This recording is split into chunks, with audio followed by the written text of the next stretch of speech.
quero te convidar a fechar os olhos e orar comigo. Nosso Deus querido, nosso Pai, Senhor da nossa vida, nos colocamos diante do Senhor mais uma vez nesse momento, pedindo que o Senhor nos ajude neste momento. Nos ajude nesta primeira de uma série de conversas que, creio eu, é direção Tua para nós como comunidade, e que estejamos com o nosso coração aberto àquilo que o Senhor quer nos ensinar, nos confrontar e transformar na nossa vida, Senhor. Me usa na minha limitação e dificuldade, e que tudo glorifique Jesus, nosso Senhor e nosso Salvador. E a obra que o Senhor quer realizar em nós, nos fazendo mais parecidos com Jesus, aconteça em nosso dia a dia e em nossa caminhada. E que essas conversas e reflexões sejam um instrumento na vida de cada um de nós. É a nossa oração em nome de Jesus. Amém. Vou ler algumas coisas importantes aqui para você antes de nós iniciarmos a nossa conversa. Colossenses 1, de 16 a 20 diz assim: pois nele foram criadas todas as coisas nos céus e na terra, as visíveis e as invisíveis, sejam tronos ou soberanias, poderes ou autoridades.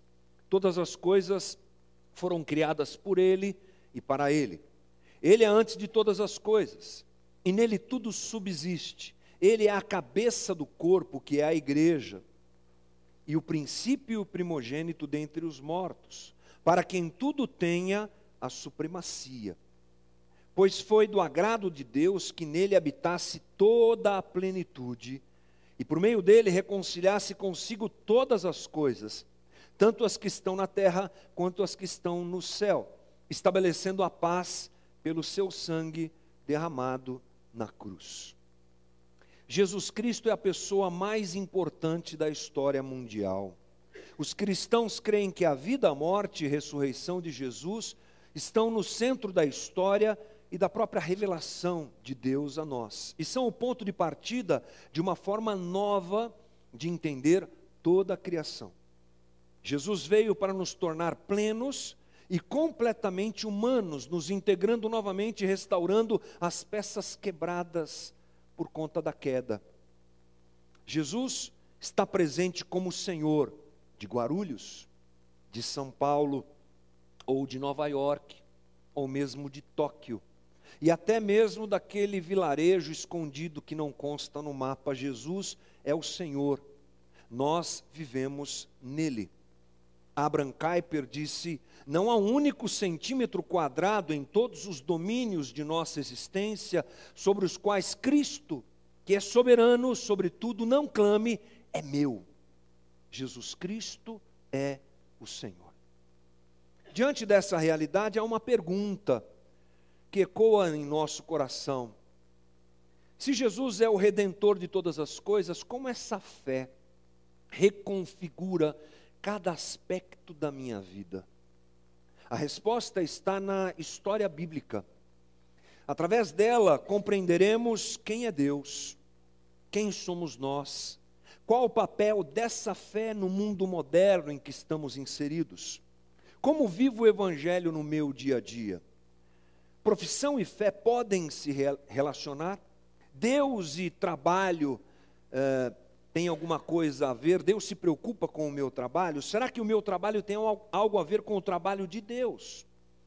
Será que é necessário ser pastor, evangelista, missionário ou qualquer coisa do tipo para que nós sejamos pessoas que vivam o Evangelho diariamente?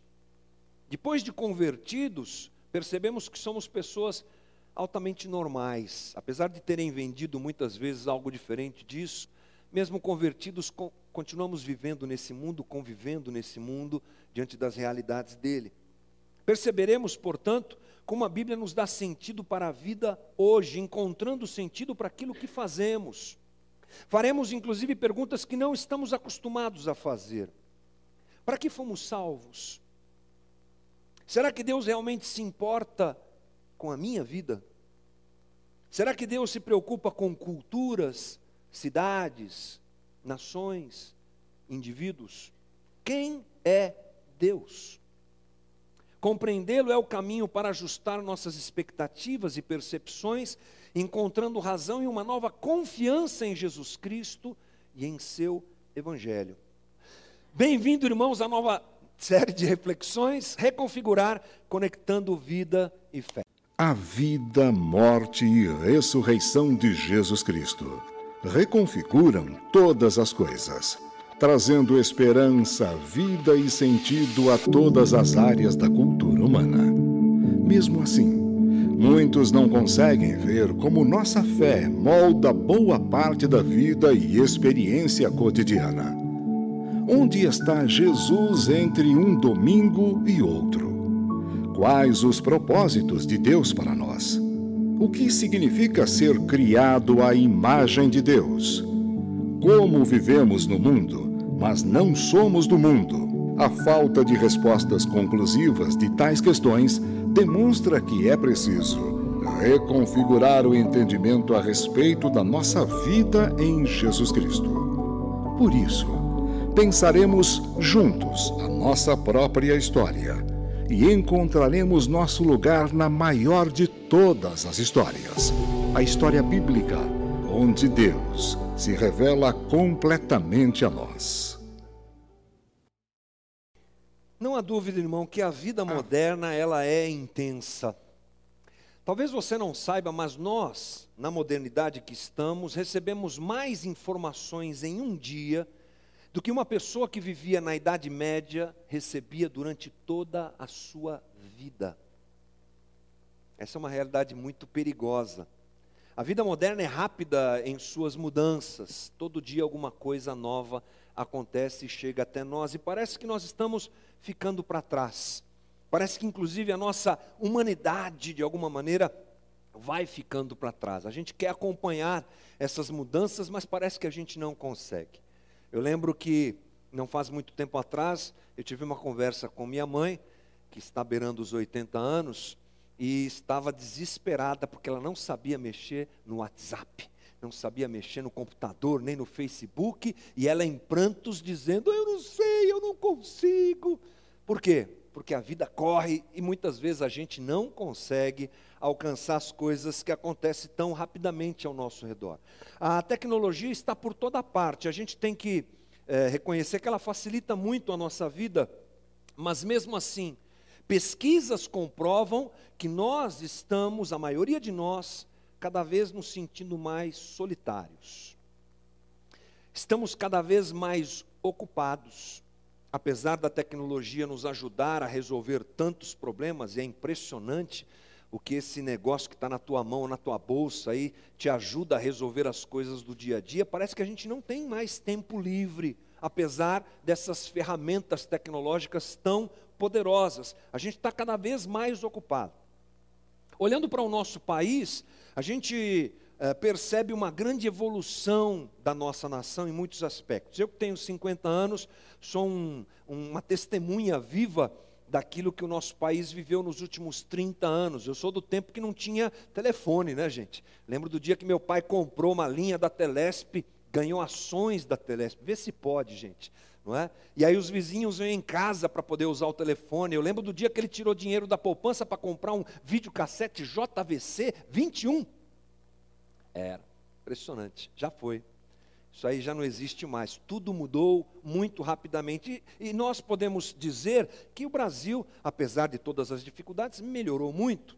A gente sabe disso, essa questão é muito óbvia, mas mesmo tendo o nosso país caminhando para a modernidade cada vez maior, a gente ainda não está seguro quanto ao nosso futuro. O que é que vai acontecer com a gente quando a gente ficar doente, quando a gente envelhecer? Aposentadoria, saúde são fantasmas frequentes batendo a nossa porta. A gente olha para os nossos filhos e a gente tem dúvida se o nosso mundo, o nosso país será melhor para eles do que é para nós. Essas dúvidas estão ao nosso redor. Essa modernidade que nos ajudou também complicou a nossa vida. Porque antes, algum tempo atrás, as coisas eram muito sólidas. E a modernidade trouxe uma fragmentação aquilo que era sólido. As gerações anteriores, elas contavam com valores e instituições muito seguras. Nós tínhamos verdadeiros portos seguros onde nos refugiar. As pessoas confiavam na igreja, as pessoas confiavam no governo, as pessoas confiavam nos bancos, nas escolas, eram instituições muito sólidas, nas universidades, as instituições científicas traziam muita confiança, mas agora não. Todos nós estamos decepcionados com aquilo que era anteriormente tão sólido. Somos desafiados, inclusive, a resolver problemas por conta própria cada vez mais. Cada vez mais a frase se vira. É uma realidade na vida da gente. Não tem quem nos dê respaldo. Quem vai cuidar de nós? Quem vai resolver o nosso problema? Isso tem cada vez sido mais difícil. E essa é uma realidade muito clara ao nosso redor. A compreensão desse mundo, ela está cada vez mais difícil. Essa é a verdade. E além disso, nós temos que lidar com mensagens frequentes que querem nos dizer o que é que nós temos que fazer. Não bastava a confusão, existem muitos querendo nos dizer o que fazer. A pegada da autoajuda invadiu a nossa sociedade nos últimos anos, e você, em todos os canais disponíveis, você vai encontrar alguém dizendo para você: não, você pode, você consegue, é só você fazer isso, é só você fazer aquilo.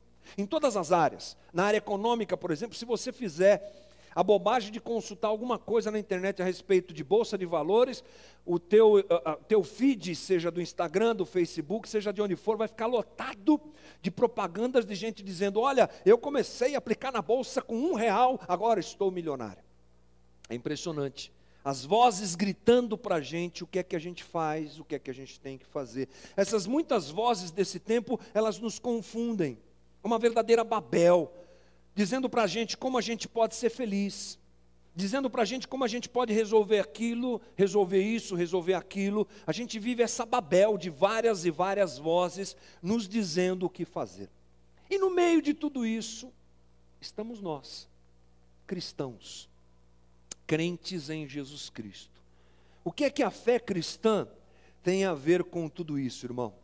Se nós somos cristãos e queremos levar uma vida cristã autêntica, uma vida cristã séria, nós precisamos efetivamente pensar nisso. Não dá para a gente deixar de pensar nessas coisas. Esse é o nosso mundo hoje, essa é a nossa realidade hoje. E nós precisamos talvez reconfigurar a nossa fé para vivermos esse aqui e esse agora. É necessário conectar fé e vida. E você há de convir comigo que quando nós observamos a realidade da maior parte dos cristãos, não é isso que está acontecendo. Fé parece algo bem distante da vida diária, bem distante do dia a dia. Será que o Evangelho, então, diante dessa confusão e dessa realidade de distância que a gente percebe, será que o Evangelho é para a vida toda mesmo?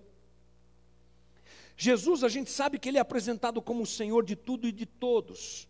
A gente acabou de ler isso lá, a palavra de Paulo aos Colossenses. A sua autoridade é total. Mas a minha vida está dentro disso? O meu dia a dia está dentro disso? Ou será que de repente o negócio é se converter a Cristo e esperar o céu? Só. Às vezes dá a impressão que é assim que a gente tem que viver o Evangelho, né? Eu me converti, vou para a igreja uma vez por semana e agora estou tranquilo, porque a hora que fechar a tampa do caixão está tudo resolvido, eu tenho um lar celeste me esperando. Será que o Evangelho talvez possa ser, além disso, ou também uma história para me confortar? Você sabe que existem filósofos, pensadores na história da humanidade que classificam o Evangelho como uma história criada para a gente se sentir bem.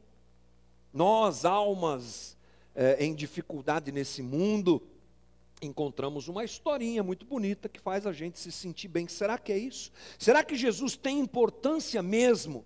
Importância vital para o mundo? Será que Jesus tem importância vital para mim, para minha família, para os meus amigos, para a sociedade onde nós estamos inseridos? O que é que a gente pode pensar sobre isso?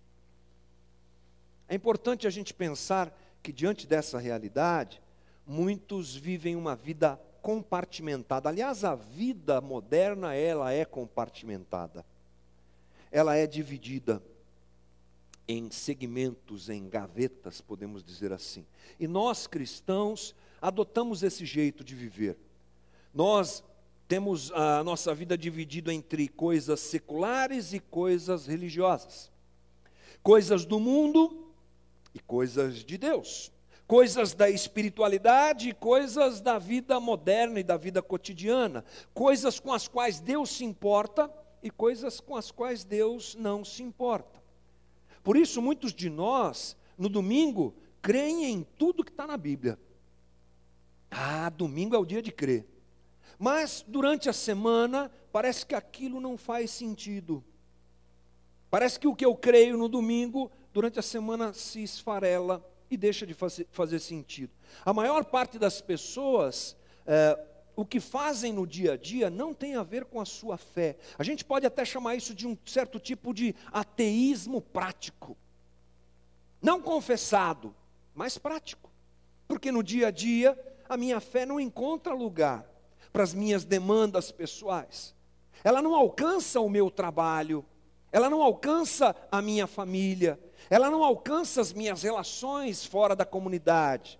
Parece que a minha fé realmente está numa gaveta e a vida cotidiana está em outra gaveta. Não há conexão entre fé e vida. A pergunta que a gente quer fazer é: o Deus que creio dá sentido à vida que eu vivo hoje?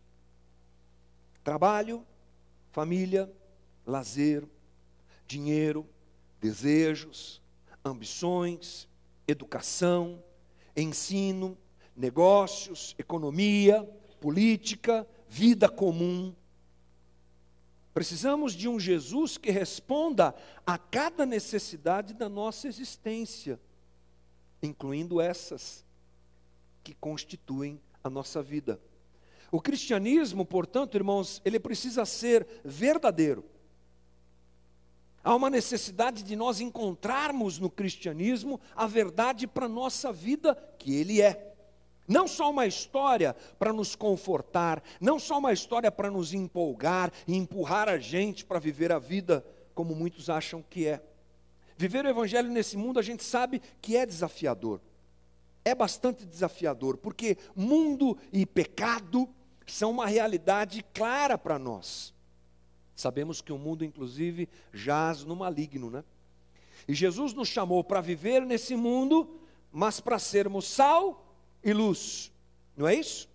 Sermos diferentes nesse mundo, andarmos nele, convivermos com as pessoas, termos uma vida bastante normal, mas ao mesmo tempo diferente.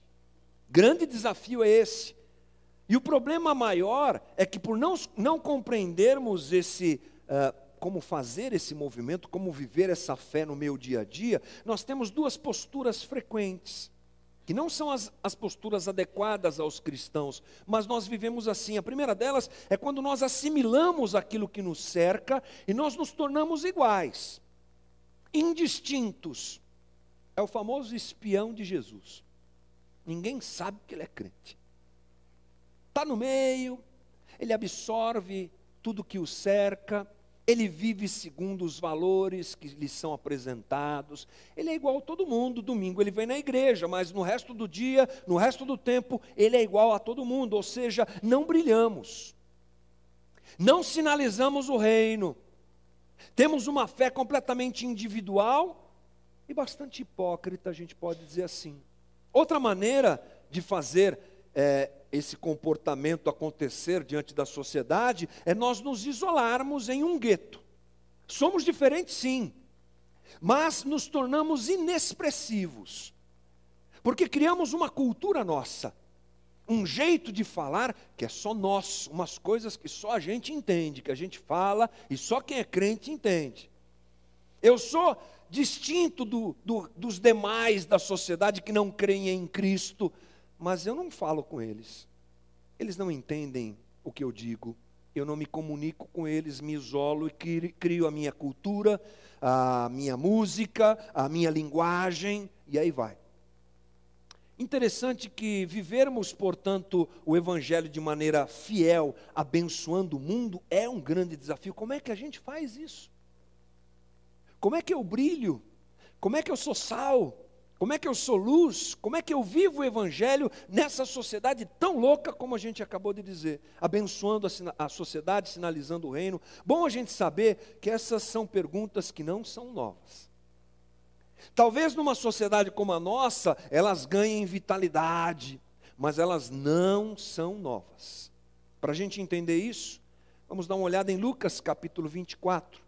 Nós encontramos ali a história de 2 discípulos conversando a respeito da morte de Jesus que havia acontecido há pouco tempo. Versículo 13 diz: naquele mesmo dia, 2 deles estavam indo para um povoado chamado Emaús, a 11 quilômetros de Jerusalém. No caminho conversavam a respeito de tudo o que havia acontecido. Enquanto conversavam e discutiam, o próprio Jesus se aproximou e começou a caminhar com eles. Mas os olhos deles foram impedidos de reconhecê-lo. Ele lhes perguntou: sobre o que vocês estão discutindo enquanto caminham? Eles pararam com os rostos entristecidos. Um deles, chamado Cleopas, perguntou-lhe: você é o único visitante em Jerusalém que não sabe das coisas que lhe aconteceram nestes dias? Que coisas? Perguntou ele. O que aconteceu com Jesus de Nazaré, responderam eles. Ele era um profeta poderoso em palavras e em obras diante de Deus e de todo o povo. Os chefes dos sacerdotes e as nossas autoridades o entregaram para ser condenado à morte e o crucificaram. E nós esperávamos que era ele que ia trazer a redenção a Israel. E hoje é o 3º dia desde que tudo isso aconteceu. Algumas das mulheres entre nós nos deram um susto hoje. Foram de manhã bem cedo ao sepulcro e não acharam o corpo dele. Voltaram e nos contaram que tinham tido uma visão de anjos, que disseram que ele está vivo. Alguns dos nossos companheiros foram ao sepulcro e encontraram tudo exatamente como as mulheres tinham dito, mas não o viram. Ele lhes disse: como vocês custam a entender, como demoram a crer em tudo que os profetas falaram. Não devia o Cristo sofrer estas coisas para entrar na sua glória? E começando por Moisés e todos os profetas, explicou-lhes o que constava a respeito dele em todas as Escrituras. Ao se aproximarem do povoado para o qual estavam indo, Jesus fez como quem ia mais adiante. Mas eles insistiram muito com ele: fique conosco, pois a noite já vem, o dia já está quase findando. Então ele entrou para ficar com eles. Quando estava à mesa com eles, tomou o pão, deu graças, partiu e deu a eles. Então os olhos deles foram abertos e o reconheceram, e ele desapareceu da vista deles. Perguntaram-se um ao outro: não estavam ardendo os nossos corações dentro de nós, enquanto ele nos falava no caminho e nos expunha as Escrituras? Levantaram-se e voltaram imediatamente para Jerusalém. Ali encontraram os 11 e os que estavam com eles reunidos, que diziam: é verdade, o Senhor ressuscitou e apareceu a Simão. Então os 2 contaram o que tinha acontecido no caminho e como Jesus fora reconhecido por eles quando partia o pão. Essa é a história de 2 discípulos que estão conversando em um caminho entre Jerusalém e uma aldeia chamada Emaús. Eram pessoas que tiveram uma grande convivência com Jesus. Ouviram Jesus falar, viram Jesus realizar grandes milagres, e a gente não pode se esquecer que esses homens eram judeus. Quando a gente lê o texto bíblico, isso precisa ficar claro para nós. Eram judeus. E eles conheciam muito bem as Escrituras. Quais Escrituras? Aquilo que a gente chama hoje de Velho Testamento. Um judeu nasce envolvido nessa coisa de saber a Torá, de saber a lei, e já com poucos anos de vida, já decora tudo isso. Essa era a história mais importante da vida desses homens. Ela moldou a vida deles, a história do povo de Israel. A história de gente como Moisés, Abraão, Isaac, Jacó, os profetas, os juízes, o Messias que viria. Esses homens sabiam muito bem tudo isso e, além disso, essa história constitui a própria vida e percepção da vida que esses homens têm. Mas a gente não pode se esquecer que eles estão envolvidos também por outras histórias. A cultura helênica, a cultura grega, muito forte naquela época, os pensadores, filósofos, já inserindo na sociedade o seu pensamento. E além disso, o próprio Império Romano, com a sua forma de ser e com a sua própria história. Essas histórias dominam, portanto, a vida daqueles homens, o contexto da vida daqueles homens. E disputam espaço no coração e na vida desses homens. Eles parecem confusos. O texto deixa isso muito claro. Tão confusos quanto nós. A história que dava sentido à vida deles, a história do povo judeu, ela de uma hora para outra se desmoronou. Eles esperavam que Jesus fosse o resgatador de Israel, eles mesmos declaram isso. Mas agora Jesus está morto. E mesmo diante do próprio Cristo, eles não conseguiam enxergá-lo. Eu acho que nós somos assim também. Porque Jesus disse que estaria conosco todos os dias da nossa vida, mas as histórias que disputam espaço em nós nos cegam dessa realidade. E nós não vemos Jesus conectado com aquilo que nos cerca. E com as realidades e com as crises que dominam o nosso mundo e o nosso tempo. Estamos perdidos como aqueles homens. O que é que Jesus tem a ver com saúde, com tecnologia, com economia, com negócios? O que é que Jesus tem a ver com pobreza, com guerras? O que é que Jesus tem a ver com a crise dos refugiados que toma conta do nosso mundo? Com a Cracolândia. O que é que Jesus tem a ver com a violência doméstica? Ou com o desemprego tão alto em nosso país nesses dias? Com a homofobia? Com a questão de identidade de gênero? Com a política efervescente que o nosso país vive nesses dias? Talvez a gente não consiga enxergá-lo, mesmo estando ele diante da gente, como aconteceu com aqueles homens, por conta da dificuldade da vida moderna, por conta da confusão da vida em que nós vivemos. O interessante é a maneira como Jesus lida com eles. Jesus chama aqueles homens, ou melhor dizendo, começa a caminhar com eles, e depois de ouvir o relato de confusão mental, espiritual e emocional daqueles homens, Jesus propõe a eles um passeio pelas Escrituras. Como vocês demoram para entender, né? Disse ele. E aí ele volta para o Velho Testamento, ou aliás, recorre ao Velho Testamento, que era a realidade deles na época, e traz a palavra de Deus àqueles homens. Interessante que, se nós pensarmos um pouco mais, por que Jesus faz isso, né? Ele não podia dizer, ei, atenção, sou eu. Atenção, rapazes, ressuscitei mesmo. Eu estou aqui com vocês, sou eu. Pronto, era simples de resolver a questão. Mas Jesus explica toda a história bíblica.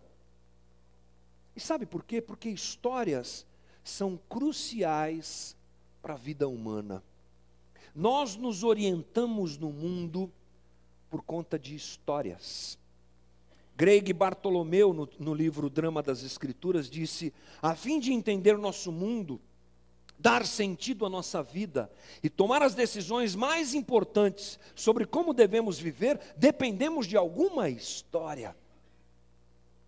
Não se trata, claro, de histórias fictícias. Não estou falando aqui de Senhor dos Anéis, apesar que tem um pessoal que gosta tanto que parece que a vida deles está em cima dessas coisas, né? Star Wars, Senhor dos Anéis, sei lá, coisas do tipo. Não, nós estamos falando aqui de histórias fundamentais, que regem a compreensão a respeito do mundo e da nossa própria existência. Essas histórias respondem questões como: de onde eu vim? Essas histórias respondem questões como: quem eu sou? Essas histórias respondem questões como: qual o propósito da vida? Porque contar histórias é central para nós. Você quer ver como isso é verdade? Como é que você conhece alguém? Oi, tudo bom? Tudo bem, prazer, Hamilton, como é que vai você? Tudo jóia, José, e você? Tudo bem, José. Bastou para que eu conhecesse o José, apertar a mão dele e dizer oi? Não. Eu só conheço o José quando ele senta comigo, num café, numa pizza, numa conversa bem paulistana, né? Pizza, café, essas coisas, e ele começa a contar quem ele é. olha, eu tenho tantos anos, eu nasci em tal lugar, meu pai, minha mãe, de repente até um pouquinho mais atrás, meus avós. Que bacana, José. E o José vai se apresentando, e como é que ele faz isso? Ele conta a sua história. A partir do fato de eu ter na minha mão, digamos assim, a história do José, eu posso perceber como é que ele chegou até onde ele está. Eu conheço José agora, porque eu conheço a história dele e a trajetória dele. A gente faz isso todo dia. Isso confirma quanto histórias são importantes para nós. Acontece uma coisa, irmãos, dentro dessa realidade de que histórias são importantes, nós precisamos pensar quais as histórias dirigem a nossa vida hoje. Quais histórias estão respondendo aquelas perguntas propostas agora há pouco? Quem sou eu? De onde eu vim?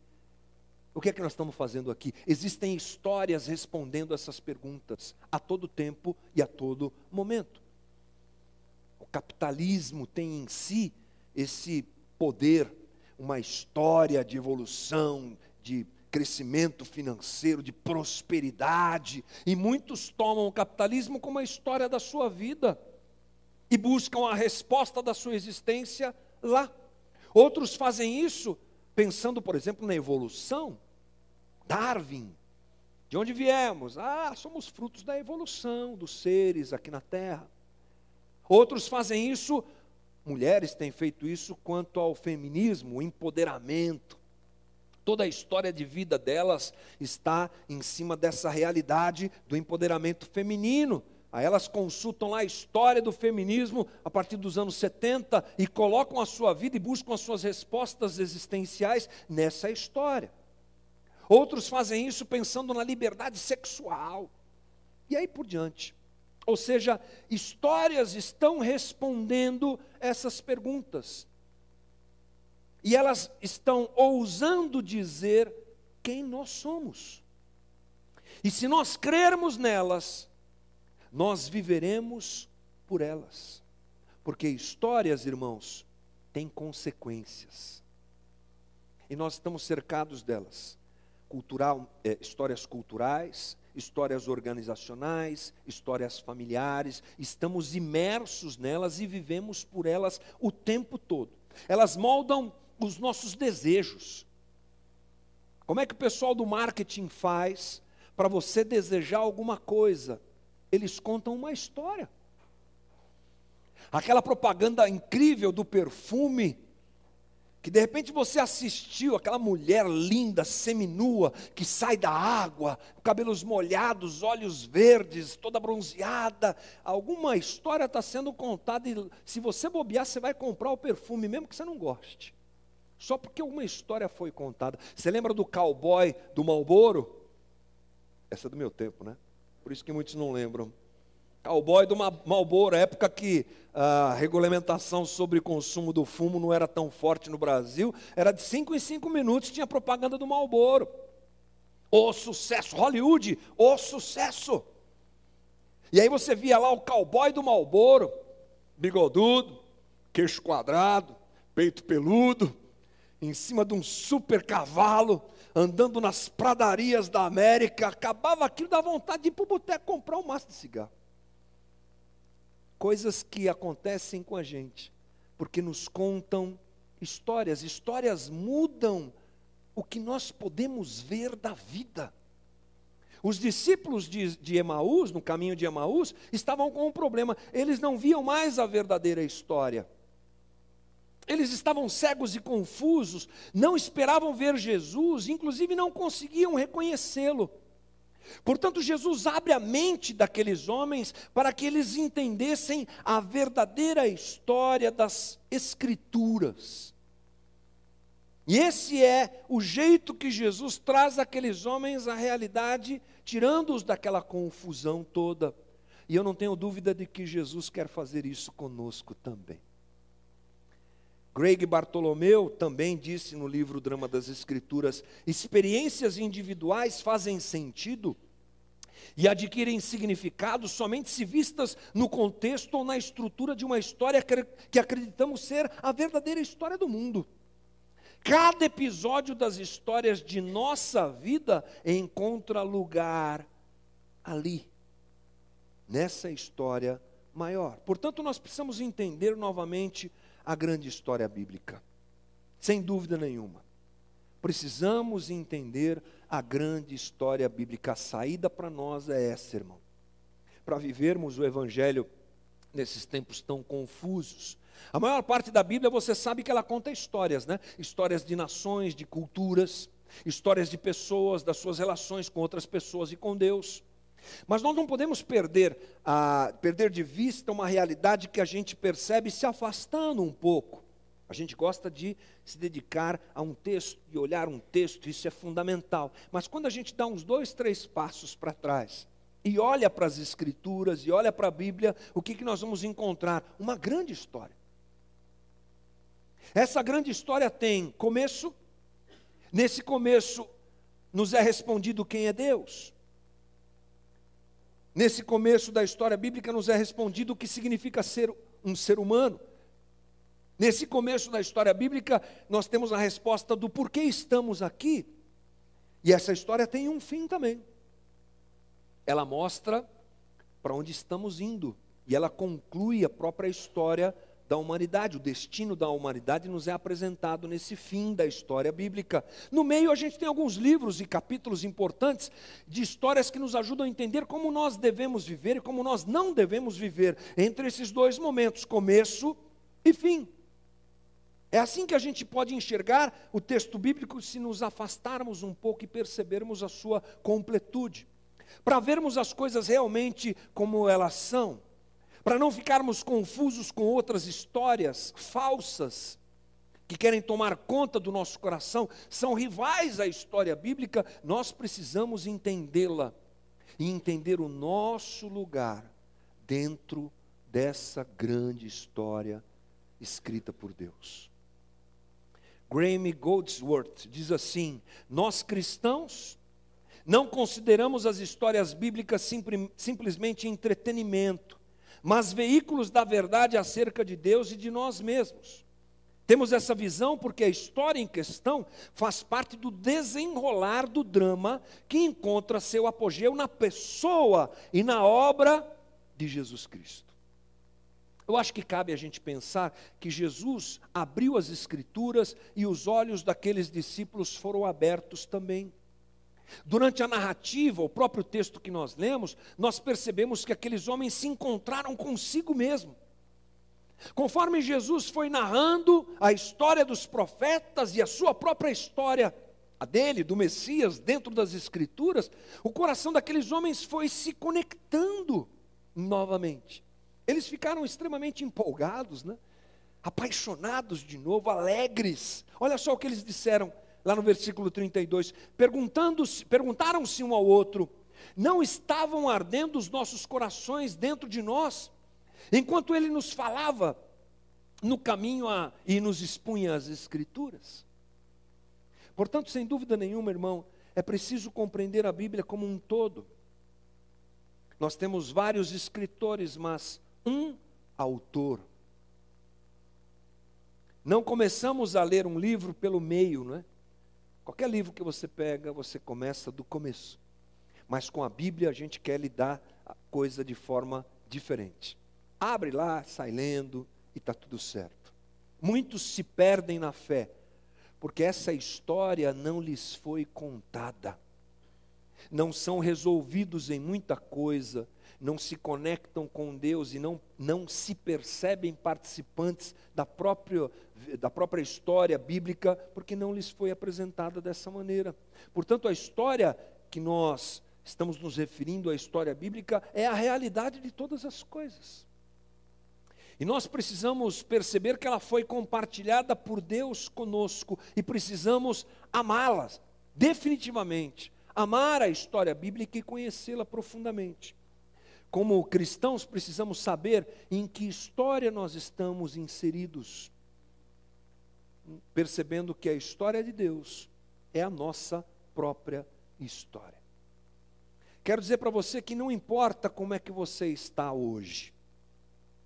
Talvez a tua realidade seja a mesma dos discípulos de Emaús. Confusão e desilusão com o Evangelho. Eu tenho percebido esse movimento dentro da comunidade. E uma das coisas que me cabe é perceber movimentos dentro da comunidade e buscar a ajuda de Deus para dirigir a comunidade a uma espiritualidade saudável. E não me tem faltado relatos de gente confusa na fé. Pessoas que fizeram o mesmo caminho que eu fiz. Conheceram um evangelho que não é evangelho. Um evangelho bastante distante das Escrituras. Aquilo inicialmente encheu os nossos corações, me coloco dentro dessa realidade, foi empolgante, foi maravilhoso, mas daqui a pouco, decepções, desilusões, a verdade começou a nos esclarecer que aquilo estava nos levando para uma distância do verdadeiro evangelho, e aí a gente começou a trilhar um caminho de desconstrução. E uma coisa interessante que acontece na Casa da Rocha é essa desconstrução, de uma perspectiva equivocada do evangelho. Não somos especialistas nisso, nem melhores nisso, nada disso, mas é talvez a vocação da nossa comunidade. E essa desconstrução vai acontecendo mediante a exposição do texto bíblico. Ah, isso aqui não é evangelho, né? Aquilo ali também não é. Entendi. Aquilo que eu fazia tanto, que eu gostava tanto, não está nem na Bíblia. Aquilo que me ensinaram não tem a ver comigo, nem a ver com o evangelho. E a gente desconstrói. Esse é um processo bom. O problema é que esses que têm me procurado passam e estão passando talvez por esse mesmo processo que passei, se encontram meio perdidos, meio desiludidos, porque não colocaram nada no lugar daquilo que foi tirado, porque desconstruíram, mas não reconstruíram nada, não entenderam como é que esse processo acontece. Jesus quer abrir as Escrituras para mim e para você. Eu não tenho dúvida disso. Ele quer dar propósito à nossa vida cotidiana nesse mundo maluco que a gente tanto pensou junto hoje. Quer fazer a gente entender por que nós estamos aqui. Jesus quer reacender a nossa paixão por Ele. Jesus quer se revelar a mim e a você. Jesus quer alcançar toda e qualquer área da nossa vida, não há dúvida disso. E talvez, por situações como essa que eu citei agora, ou outra qualquer, você tenha se tornado alguém cético e duro a essa história. E influenciado por outras histórias que querem dizer para você aquilo que você só tem como resposta verdadeira no Evangelho de Jesus Cristo. Jesus quer mostrar as Escrituras a nós e nos fazer entender tudo. Assim aconteceu com aqueles homens, e assim pode acontecer comigo e com você. Tudo ganhou sentido para eles. Quando Jesus abre as Escrituras, os olhos deles se abrem e eles se percebem novamente conectados. A fé e a vida se conectou novamente. Entenderam inclusive o que Paulo disse lá em Colossenses 2, a fim de conhecerem plenamente o mistério de Deus, a saber, Cristo. Nele estão escondidos todos os tesouros da sabedoria e do conhecimento. A realidade da história, irmãos, foi revelada a eles e mudou deles. Sabe o que C.S. Lewis disse sobre o Evangelho? Algo que eu acho relevante para nós. Creio no cristianismo como creio que o sol nasceu. Não somente porque o vejo, mas porque por meio dele vejo todas as coisas. Irmão, eu creio que essas conversas que teremos a partir de hoje nos ajudarão a entender que Jesus é o ponto central para nós sabermos viver a vida no século 21. Em todas as áreas da nossa vida e inclusive em todo o tempo. Entendendo, portanto, que o Evangelho envolve a tudo e a todos. Esse é o caminho que a gente precisa fazer nos próximos domingos juntos aqui. Diante de uma cultura fragmentada e cega, tem sido difícil encontrar vida abundante, eu sei disso.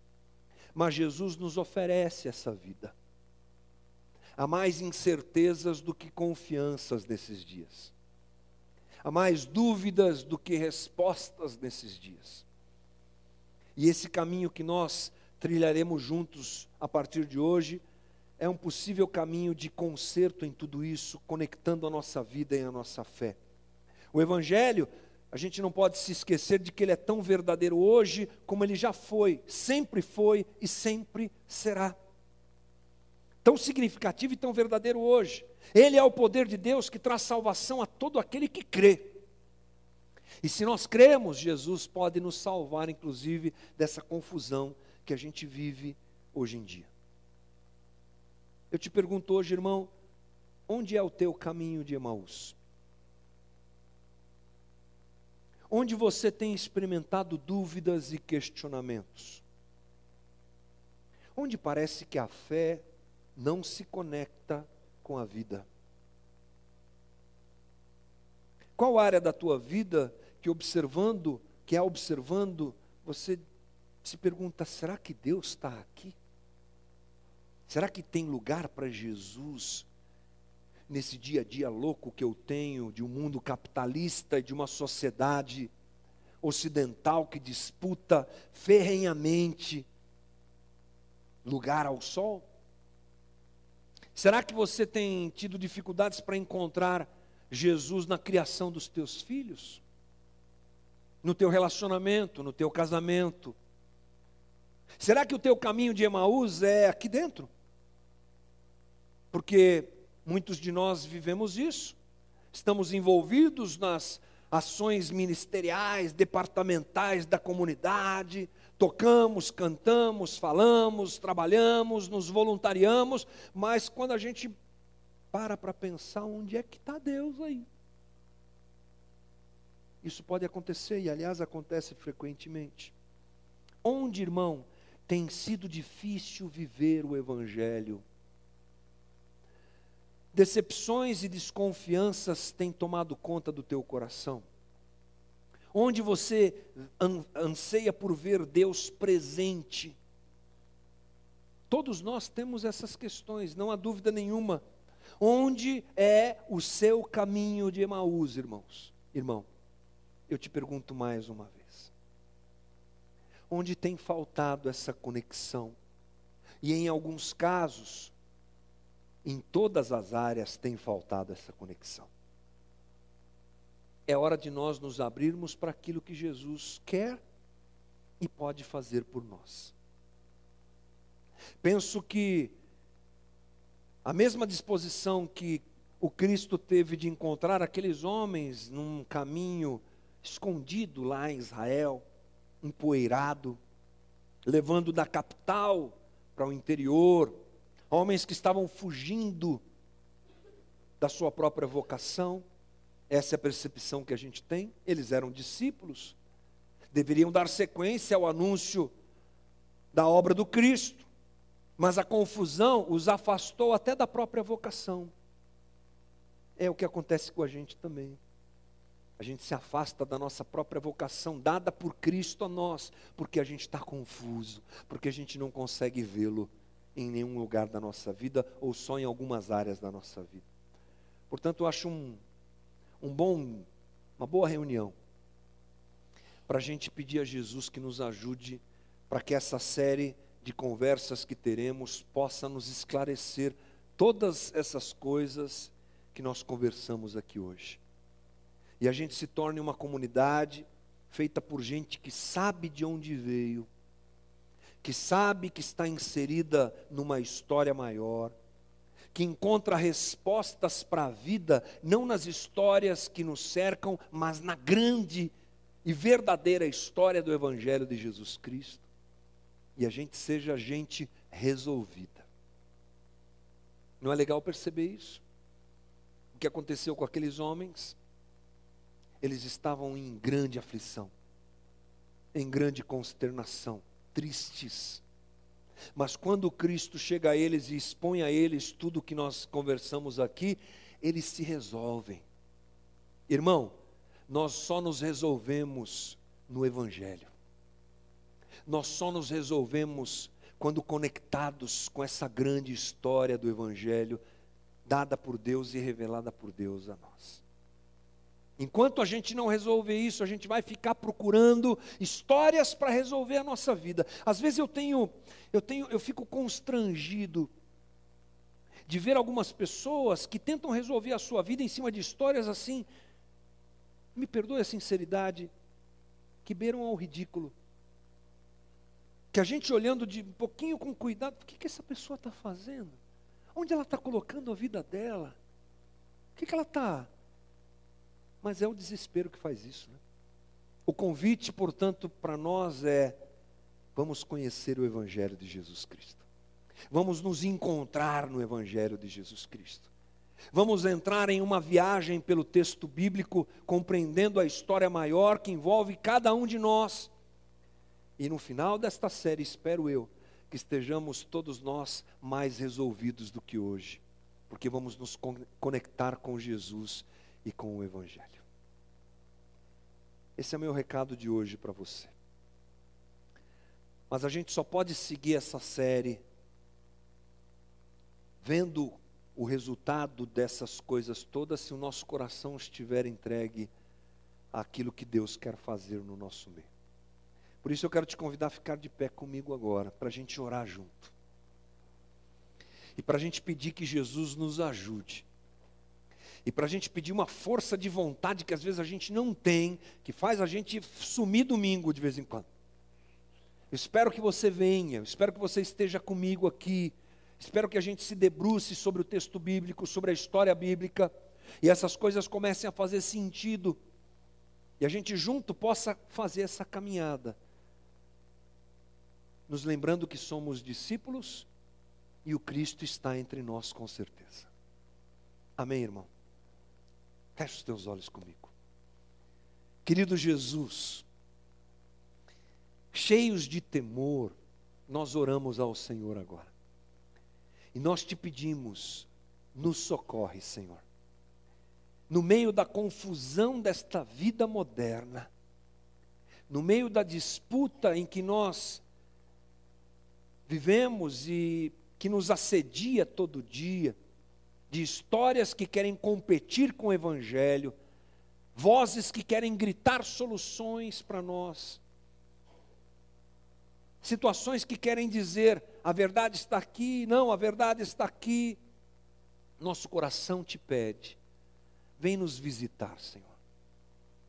A gente não quer ser enganado, a gente não quer ser iludido pelas histórias e pelas vozes que nos assediam. Nós queremos conhecer o Evangelho de Jesus Cristo.